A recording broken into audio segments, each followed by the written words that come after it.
Penyebab ketidakseimbangan ekosistem.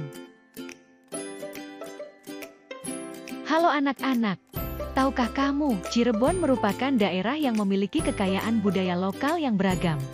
Cirebon termasuk daerah yang berada di pesisir pantai utara. Hal tersebut membuat munculnya tradisi budaya lokal Cirebon yang diadakan di sekitar pantai, salah satunya adalah tradisi Nadran. Nadran adalah upacara adat yang diadakan oleh para nelayan di pesisir pantai utara Jawa, sebagai ungkapan rasa syukur atas hasil tangkapan ikan yang diperoleh. Tradisi ini membuat banyak sekali orang yang datang untuk mengikuti dan meramaikan acara tersebut. Banyaknya orang yang datang tersebut tak jarang membuat lingkungan pesisir pantai menjadi tercemar akibat faktor ulah manusia yang tidak bertanggung jawab dengan membuang sampah sembarangan. Salah satu kasus yang terjadi adalah di sekitar Pantai Baro, Gebang, Kabupaten Cirebon banyak sekali ditemukan tumpukan sampah yang mengganggu keseimbangan ekosistem laut. Banyaknya sampah dapat membunuh makhluk hidup di laut, merusak terumbu karang, pohon bakau dan habitat laut lainnya. Membuang sampah sembarangan juga dapat memicu berbagai peristiwa, salah satunya adalah banjir.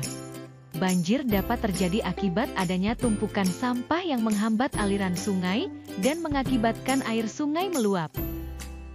Bencana banjir dapat merusak keseimbangan ekosistem. Banjir ini berbahaya untuk daratan, karena akan membuat hewan dan tumbuhan yang ada di daratan mati, sehingga ekosistem tidak akan berjalan dengan baik, karena rusaknya tempat tinggal mereka. Penebangan hutan secara liar juga merupakan salah satu ulah manusia yang mengakibatkan ketidakseimbangan ekosistem hutan.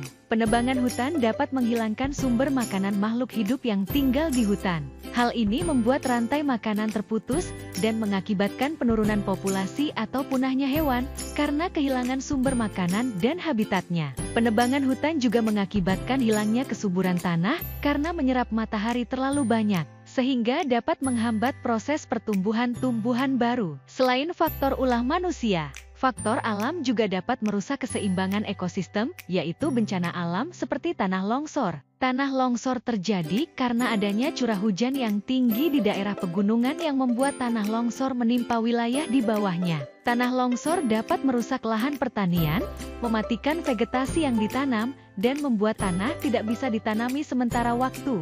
Banyak makhluk hidup terutama hewan yang mati, sehingga ekosistem menjadi terganggu.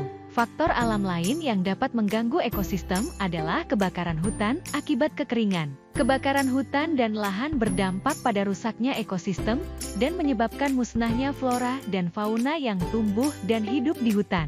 Kebakaran hutan mengakibatkan hilangnya sejumlah spesies hewan dan makhluk hidup yang tinggal di hutan tersebut pun akan tergusur. Kelangsungan hidup mereka pun terganggu seperti untuk berinteraksi, mencari makanan, bernafas, dan lainnya. Nah, itu dia faktor-faktor penyebab ketidakseimbangan ekosistem yang membuat keberlangsungan suatu ekosistem menjadi terganggu. Sebagai manusia, kita harus dapat mencegah dan mengatasi permasalahan tersebut dengan melakukan berbagai upaya yang dapat menjaga keseimbangan ekosistem. Mungkin sampai di sini saja.